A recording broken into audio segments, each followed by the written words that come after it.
this is the result of that.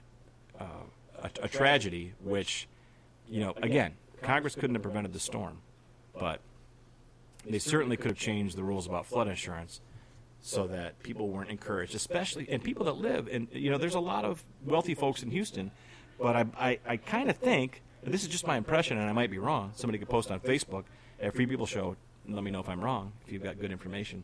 But I kind of think that the people most vulnerable to floods in Houston and Louisiana and Alabama and Florida tend to be people of lower income. Just guessing.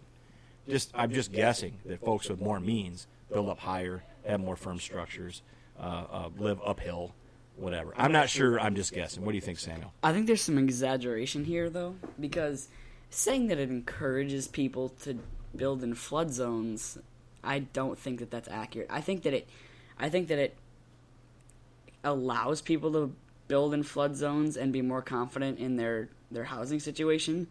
But to say that it encourages, nobody's going to go and be like, okay, I'm going to build on the coast of Louisiana because I'll get flood insurance. No, it's not that straightforward, but it basically changes the economic equation of where they can live and what the cost of that is. And the housing's cheaper there, too, because the people that are selling the property know that it's prone to floods, so it's not as valuable. Exactly. That's a market, though.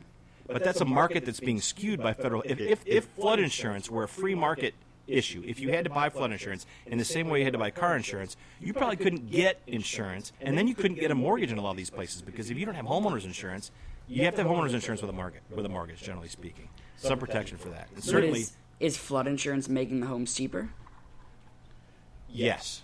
No, because the flood insurance is paid by the taxpayer and not by the person that owns the property. Because I understand, but in effect, it does. It doesn't make the house itself less expensive necessarily, but it makes the package. So when we pay a mortgage, it makes the investment feel safer. When we pay a mortgage, you're paying the principal and the interest over 15 or 30 years or whatever, and you're paying homeowners insurance, and you're paying a mortgage insurance if necessary, property taxes, whatever that might be, and certainly, and not only that, but the property tax. And this is not a libertarian solution, but if the property tax were scaled to account for risk of floods, because that was a way to pay back into the system, then all of that 100-year floodplain land that's built on would be so expensive that only rich people could build there, and they have the means to, more of the means to protect themselves against this sort of catastrophe. Yeah. But the fact is that because it's socialized, because the cost of these floods are socialized, it allows the poorest and most vulnerable among us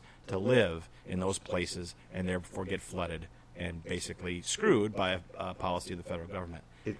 But if this flood insurance was taken away, would people just no longer, after Katrina, would none of the houses have been rebuilt? It would have to be phased out. Yeah. Well, after like Katrina, only the people who could actually truly afford to live back in the New Orleans area without any kind of artificial market or subsidized, loans or whatever could actually move back in there, because it's a high risk area.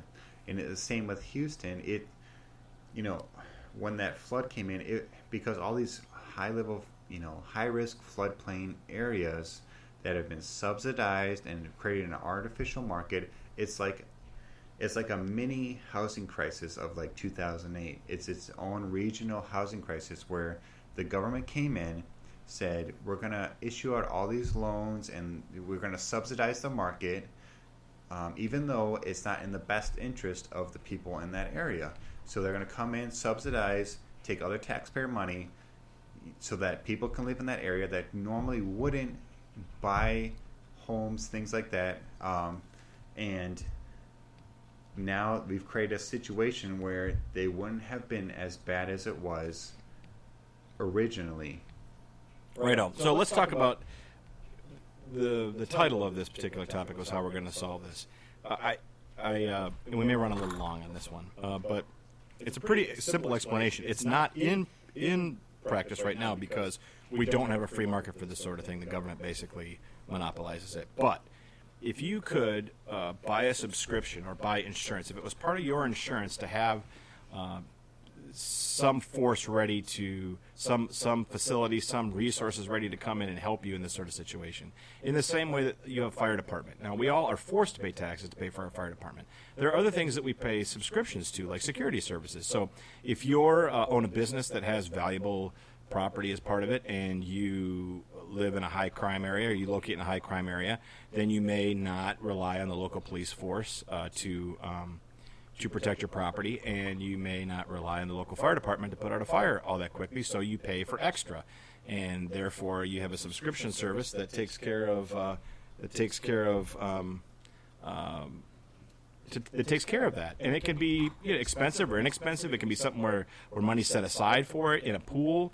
It can be run through your homeowner's insurance directly, because I guarantee you that insurance in a free market is going to cost things effectively. When insurance companies act according to their own devices, when they assess risk, when they take information from millions of occurrences and the entire population, and they share it amongst each other, they usually come up with accurate costing of things. And what that can do is it creates an environment where not only will people living in these areas be disincentivized to live there because the subscriptions or the premiums or however you want to characterize it will be more expensive in that area, and therefore people will be safer. They'll have to live somewhere else, therefore they'll be safer. There'll be less of a burden to the taxpayer, of course. They'll be less in line of danger for a disaster, and there'll be accurate costing of the actual risk. The risk will be known. Right now, what the federal government does is hide the risk. Mm-hmm. They're scared to say, living here is risky, and we're not going to pay for it. We're not going to put that burden on the rest of the taxpayers. They're scared to say that because they're scared to sound, insensitive or whatever. But they should just tell the truth. I mean, if I'm in any position where I'm serving in the government, I just want to tell the truth.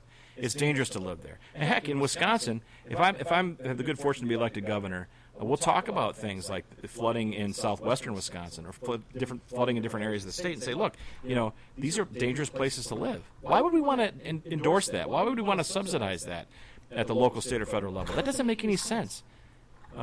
People are attached to their land, and understandably so, but let's not put them in danger by hiding the risk or socializing the risk.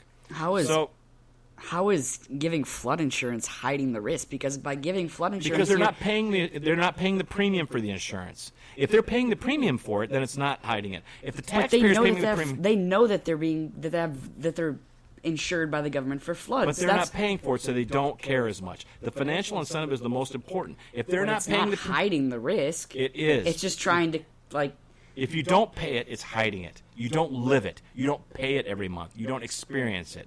You might get flooded every now and again, but you're lulled into a sense of security that wouldn't be there if every month you had to write a check to an insurance company or to some service to protect yourself from being flooded. That would be a strong incentive to living somewhere else, and it would show the actual monetary risk. We're talking about risk in two ways: financial risk and risk of disaster. But the financial risk is part of the risk of disaster, and if that should be accounted for. It should be accurately costed out, and there will be billions and billions of dollars expended to help people from this hurricane.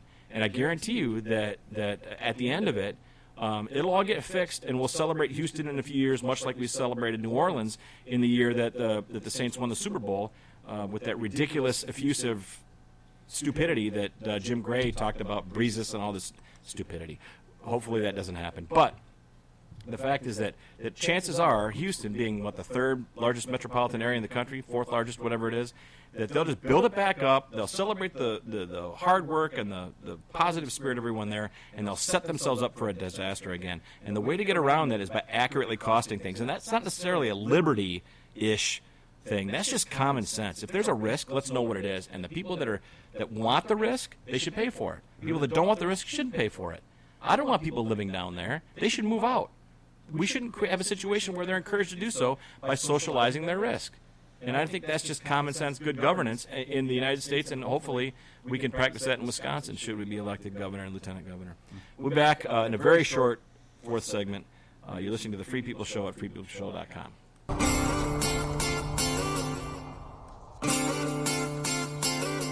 Burger House 41 is open at 1860 West Mason Street in Green Bay.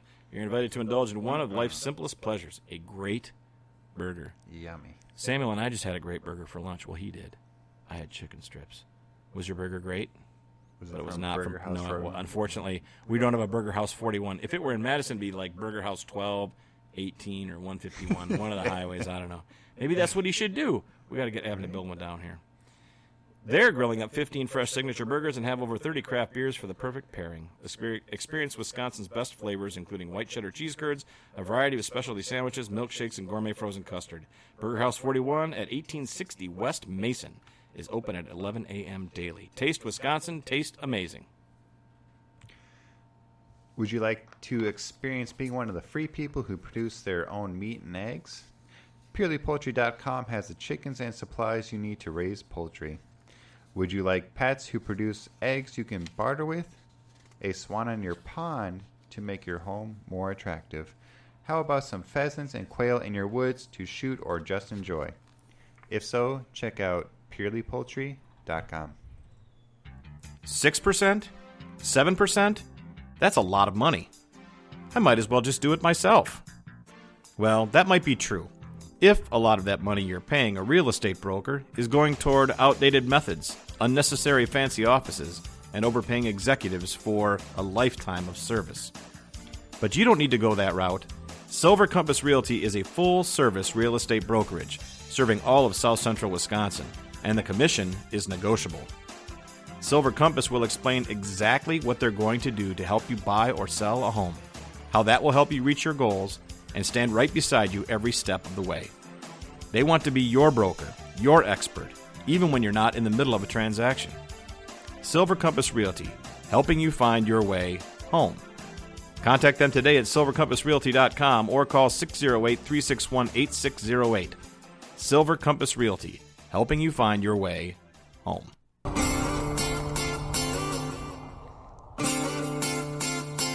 And we're back. The Free People Show, episode 35. We're going to radically change course. Ron is making some pretty serious accusations of Samuel. He's not going to repeat them, though. No. Because they're off color. PG-13. They're PG-13. More than that. Yeah. But last segment, it's going to be really short. Apologize for us going over with the previous segments, but the issues are important, and they're clear, and they're not necessarily libertarian-related specifically, but they're important that we talk about these things before disaster strikes. Mm-hmm. How many commercials start out before disaster strikes? Psh, you know, like a 1 whatever. in 10, maybe. Yeah, no. Or 1 in 100. They should. So I was struck yesterday, day before yesterday, a post by Deborah Kolste, who is a Democratic member of the Wisconsin State Assembly from Janesville. I think it's the 44th District, 43rd District, who posted this about the Foxconn deal. And it was just beautiful, and I want to share it and give credit to her. Hopefully I remember to mention her in the show notes if I ever get the show notes caught up. But this was great, and I agree with her pretty much. Until the end, I agree with her. So I'm going to read it to you. I voted against the Foxconn deal last week. Not many constituents reached out to me on Foxconn, and most shared my opposition, with a couple of notable exceptions. It's hard to get a handle on what the $3 billion state cost for Foxconn even means, but this giveaway is nearly 46 times larger than the highest previous incentive package for a company. The state will be paying a check of up to $325 billion a year to Foxconn until 2032-33, and the payback is uncertain, as are the promises made by Foxconn.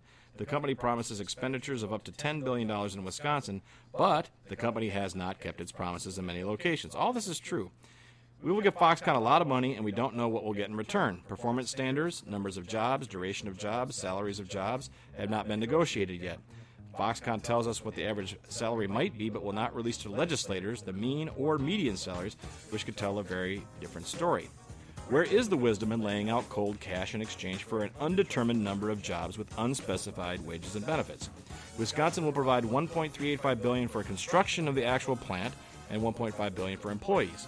The good news is that if Foxconn doesn't hire enough employees, the state share for those employees will go down. The bad news is we will pay $1.385 billion for the plant, and the return of that investment will never be realized unless Foxconn hires a sufficient number of workers.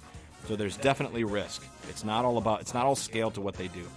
The Wisconsin Economic Development Corporation will oversee the Foxconn project for Wisconsin, and the WEDC has a record for bungling and irresponsible management. WEDC has not done due diligence in Foxconn either. Can the Foxconn product, iPhone screens, really be manufactured at American wages?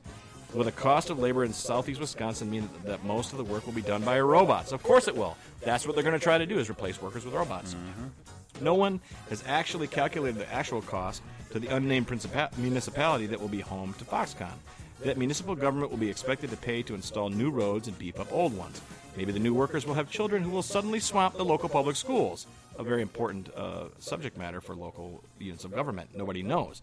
No one has considered how to house several thousand new workers in and near